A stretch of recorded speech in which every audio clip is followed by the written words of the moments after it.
ভারত আমাদেরকে খলিলুর রহমানকে ইনভাইট করেছে এবং একটা 5টা দলের ন্যাশনাল সিকিউরিটি অ্যাডভাইজার লেভেলের মিটিং এর জন্য। আমি এখনো মনে করি যে এটা ভারত ইমিডিয়েটলি অন্যান্য দেশের সাথে তৈরি করেছে যা শুধু খলিলুর রহমানকে এখানে নেওয়ার জন্য। খলিলুর রহমান উনি এটাতে রাজি হয়েছেন এবং ওখানে গিয়েছেন, গিয়ে পরবর্তীতে আবার অজিত দোভালকেও নাকি আমি শুনলাম যে তাকে ইনভাইট করেছেন। আমার কথা হচ্ছে এখানে এই বর্তমান পরিস্থিতি এটা নিয়ে আগে আগে হইলে হয়তো বা এটা কোনো ইম্পর্টেন্ট হইতো না, কিন্তু যখন শেখ হাসিনার ফাঁসির রায় হয়েছে এবং পরবর্তীতে ওখানে গেছে, এবং আমি মনে করি যে এই যে পলিটিক্যাল এবং দুই কান্ট্রির মধ্যে যে একটা আমি বলবো ডিবাকল বলবো, যে তারা বাংলাদেশের সমস্ত আওয়ামী লীগ এবং তার দুর্বৃত্ত যারা আছে, আমাদের 6 জন জেনারেল ওখানে পালিয়ে আছে এখানে এই সমস্ত জায়গায় কিন্তু, এবং একে একে তারা বুঝতেছে যে এটা হচ্ছে ফার্স্ট ফাঁসির রায়, ফিউচারে আরো ফাঁসির রায় আসবে। ডক্টর খলিলুর রহমান পারস্পরিক সহযোগিতা নিশ্চিত করার পাশাপাশি অভ্যন্তরীণ বিষয়ে হস্তক্ষেপ না করার কথা বলেছেন। হঠাৎ কেন তিনি অভ্যন্তরীণ বিষয়ে হস্তক্ষেপের বিষয়টি তুললেন? বাংলাদেশ কি হস্তক্ষেপের বিষয়ে মুখোমুখি হতে হয়েছে? আর সেই সম্মেলনে তিনি কি বলেছেন তার কিছুটা জানা গেছে, কিন্তু ভারতের জাতীয় নিরাপত্তা উপদেষ্টা অজিত দোভালের সঙ্গে তার যে বৈঠক হয়েছে তার নির্যাস আসলে কি, ভারত তাকে কি বলেছে এবং বাংলাদেশের পক্ষ থেকে তার জবাবই বা কি ছিল? বাংলাদেশের জাতীয় নিরাপত্তা উপদেষ্টা ডক্টর খলিলুর রহমান স্পষ্ট বার্তা দিয়েছেন, বলেছেন এক দেশের অভ্যন্তরীণ বিষয়ে অন্য দেশের হস্তক্ষেপ কাম্য নয়। কলম্বো সিকিউরিটি কনক্লেভের নিরাপত্তা উপদেষ্টাদের সম্মেলনে তিনি দুই দেশের স্বার্থ রক্ষায় পারস্পরিক সহায়তা বৃদ্ধির কথাও বলেন। এই কথাটা কেন বললেন, এই ঘটনার তাৎপর্য কি? বাংলাদেশের পক্ষ থেকে বিভিন্ন সময় বলা হচ্ছে, বিশেষ করে অন্তর্বর্তী সরকারের সময় বলা হচ্ছে যে বিভিন্ন সময় ভারত হস্তক্ষেপ করার চেষ্টা করছে বা হস্তক্ষেপ করছে, সেই জায়গা থেকে খলিলুর রহমান আজকের এই বক্তব্যটি তাৎপর্যপূর্ণ কি? এবং পাকিস্তানের জঙ্গি শিবিররা তারা এখানে আস্তানা গাড়ছেন, ফলে তাকে স্মরণ করিয়ে দেওয়া হয়েছে যে অপারেশন সিন্দুর এখনো চালু আছে। পাকিস্তান যেরকম, যখন পাকিস্তানের জঙ্গিরা যখন হামলা করেছিল কাশ্মীরের পহেলগাঁও, তারপরে ভারত তার একটা পাল্টা প্রত্যুত্তর দিয়েছিল, এবং সেটা তিনি বোঝাতে, যদিও আমি যতদূর শুনেছি খলিলুর রহমান তার অনেক কিছুই অস্বীকার করেছেন, সেটা অন্য কথা, কিন্তু ভারত যেটা জানিয়েছে সেটা হচ্ছে যে অজিত ডোভাল যেটা জানিয়েছেন, যদি ভারতের নিরাপত্তা কোনো কারণে বিঘ্নিত হয় তাহলে ভারত চুপ করে বসে থাকবে না, এটা এক। সেই কারণে তিনি একটা বোঝাতে চেয়েছেন, আজকে একটা অন্য আরো অনেক দেশ ছিল তাদের সামনে তিনি বলেছেন তিনি তো একা নয়, এখানে শ্রীলঙ্কা আছে, মালদ্বীপ আছে, সিসিলস আছে, মালয়েশিয়া আছে, তাদের সকলের সঙ্গে তিনি কিন্তু বলেছেন যে বাংলাদেশ সার্বভৌম রাষ্ট্র, এ বিষয়ে কোনো সন্দেহ নেই, সার্বভৌমত্ব এনে দিয়েছিল আওয়ামী, উনি কোথাও ছিলেন তখন আমি জানি না, সেই সার্বভৌম রাষ্ট্র যে আওয়ামী লীগ এনে দিয়েছিল, সেই সার্বভৌম রাষ্ট্রের যেন ওপর কোনো আঘাত না আসে, যেটা ভারত নিশ্চয়ই করবে না যদি না ভারত আক্রান্ত। হাসতে হাসতেই নাকি আমি শুনলাম যা ওনার কাছের লোকজনের থেকে, যে হাসতে হাসতে খলিল সাহেবকে যে ইসকা মতলব কে হ্যায় ভাই, what are you trying to hint, তোমরা কি বোঝাতে চাইছো যে এই ম্যাপ দেখা যাচ্ছে বাংলাদেশের ভিতরে? বাংলাদেশের জাতীয় নিরাপত্তা উপদেষ্টা খলিলুর রহমান মঙ্গলবার ভারতের রাজধানী দিল্লিতে ভারতের জাতীয় নিরাপত্তা উপদেষ্টা অজিত দোভালের আমন্ত্রণে পৌঁছানোর পর বুধবার তাদের দুজনের মধ্যে একটা বৈঠক অনুষ্ঠিত হয়েছে। বাংলাদেশ সূত্রে এখন পর্যন্ত বৈঠকের খবরটি নিশ্চিত করা ছাড়া বৈঠকের বিস্তারিত কিছু জানান ভারতের সংবাদ মাধ্যম।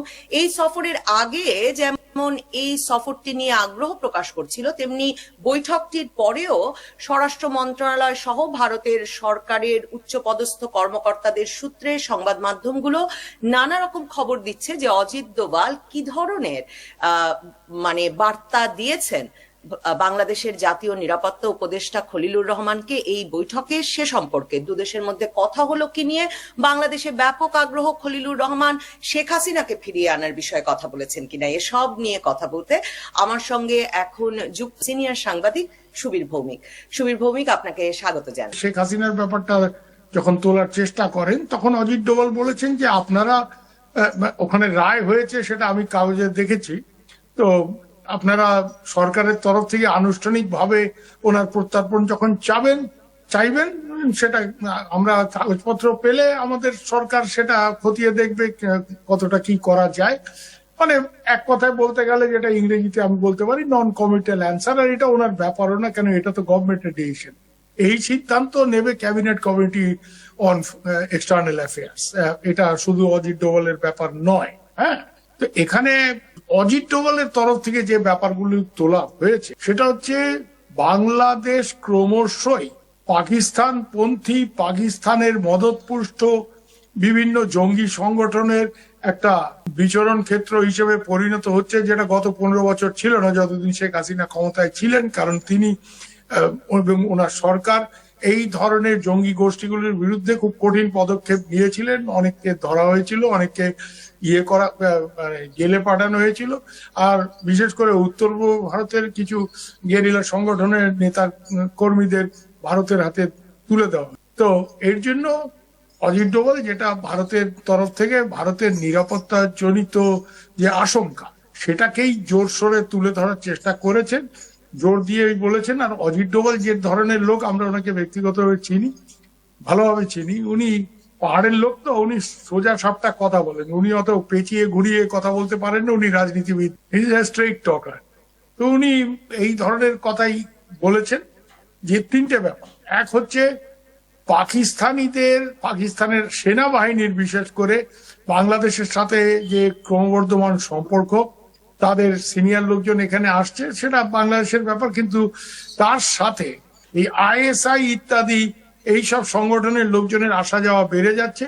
এবং যে ব্যাপারটা দিকে উনি তুলেছেন যে লস্করে তৈয়বার যে প্রধান হাফিজ সাইদ, তার খুব কাছের একজন লোক, আহলা বিএর প্রধান, উনি বাংলাদেশে গত 6 মাসে 2বার ঘুরে গেছেন। একবার ফেব্রুয়ারি মাসে এসেছেন, একবার গত মাসে এসে ঘুরে গেছেন। এবং সব থেকে বড় কথা হচ্ছে যে ওনার সফরের সময় উনি একটা বড় অংশ উনি অতিবাহিত করেছেন উত্তর বাংলাদেশে, চাঁপাই নবাবগঞ্জ, রংপুর এবং রাজশাহী।